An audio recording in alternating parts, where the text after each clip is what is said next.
નમસ્કાર વિદ્યાર્થી મિત્રો, ધોરણ 9ની અંદર આપણે ગાલા પરીક્ષાલક્ષી અસાઇનમેન્ટનું સોલ્યુશનની ચર્ચા કરી રહ્યા છીએ. વિદ્યાર્થી મિત્રો, વિભાગ બીની અંદર આપણે 2 વિડીયોની ચર્ચા કરી. હવે વિભાગ બીની અંદર આપણે લાસ્ટ વિડીયોની ચર્ચા કરવાના છે. હવે પછી વિભાગ બીનું સોલ્યુશન પૂર્ણ થશે. વિદ્યાર્થી મિત્રો, આ વિડીયોની તમારે જો PDF જોતી હોય તો ડિસ્ક્રિપ્શન બોક્સની અંદર લિંક આપી છે, ત્યાંથી જઈને તમે PDF મેળવી શકશો. તો વિદ્યાર્થી મિત્રો, ચાલો આપણે પ્રકરણ 15ની ચર્ચા કરીએ, જે પ્રથમ પરીક્ષાના અભ્યાસક્રમમાંથી છે. નર્મદા બેસિન વિશે જણાવો. તો નર્મદા નદી અમરકંટક પાસેથી નીકળી મધ્યપ્રદેશ એક ફાટખીણમાં વહીને ઉદ્ધવમાંથી લગભગ 1312 કિમી દૂર આવેલી અરબ સાગરને મળે છે.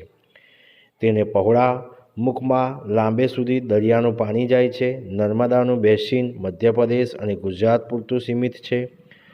નર્મદા નદી મધ્યપ્રદેશમાં જબલપુર પાસે આવેલા ભેડા ઘાટના સંગેમરમરના ખડકકાળથી પ્રદેશમાં વહે છે.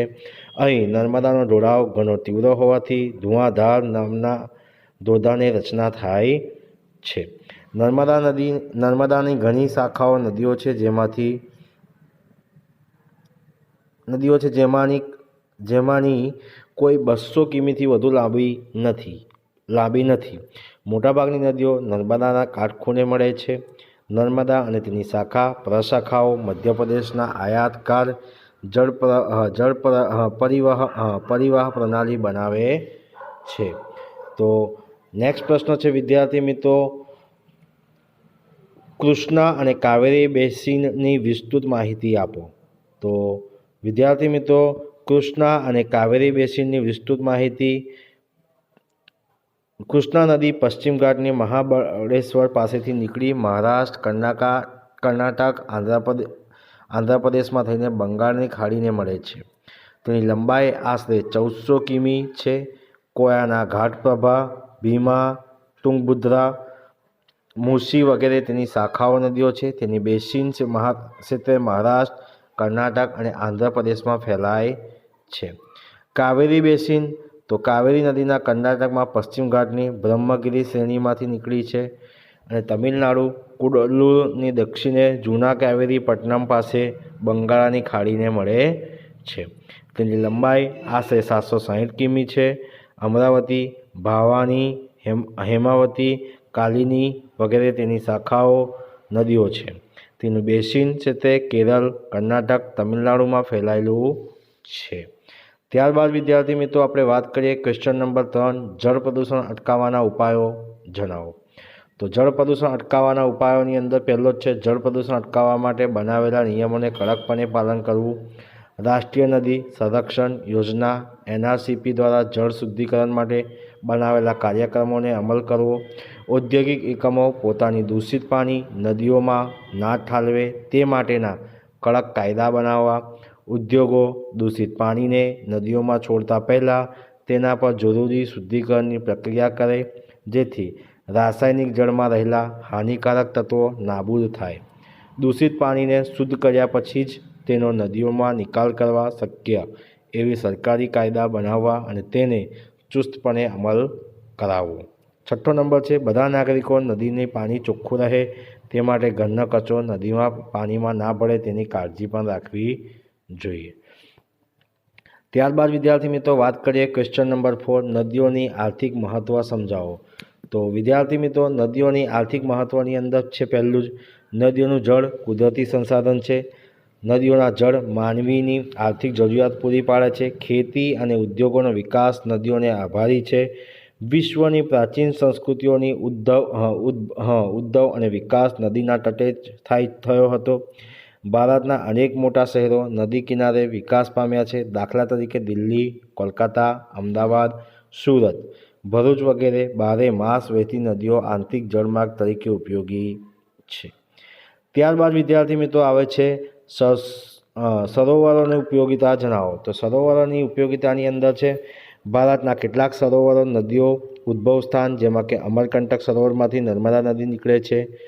બીજું, વધારે વરસાદવાળા વિસ્તારોમાં આવેલા સરોવરોમાં વધુ પાણી એકઠું કરી તેનો ઉપયોગ સિંચાઈમાં, પીવામાં, ઘર વપરાશમાં તેમજ મત્સ્ય ઉદ્યોગમાં કરી શકાય છે। સરોવરની પાણી દુકાળ વખતે ઉપયોગમાં આવે છે। નદીઓ પર મોટા બંધો બાંધીને બનાવેલા સરોવરો પાણી સિંચાઈ જળ વિદ્યુતનું ઉત્પાદન તથા મત્સ્ય ઉદ્યોગ માટે ઉપયોગમાં આવે છે। ઘણા સરોવરો કુદરતી સૌંદર્ય વધારે કરતા હોય છે, તેથી તેને સરોવરોની સહેલાગ અને પ્રવાસના સ્થળો તરીકે વિકસાવી શકાય છે। તો વિદ્યાર્થી મિત્રો, આ હતું આપણે વિભાગ વીની અંદર પ્રકરણ 5ની ચર્ચા કરી હતી। તો ત્યારબાદ હવે પ્રકરણ 15ની ચર્ચા કરી હતી। હવે વિદ્યાર્થી મિત્રો આપણે પ્રકરણ કયું 16ની ચર્ચા કરવાના છે। વિદ્યાર્થી મિત્રો, જો તમને આનું PDF જોતું હોય તો તમને PDF ડિસ્ક્રિપ્શન બોક્સની અંદર લિંક આપી છે, એ લિંકમાંથી જઈને તમે ડાઉનલોડ કરી શકો છો।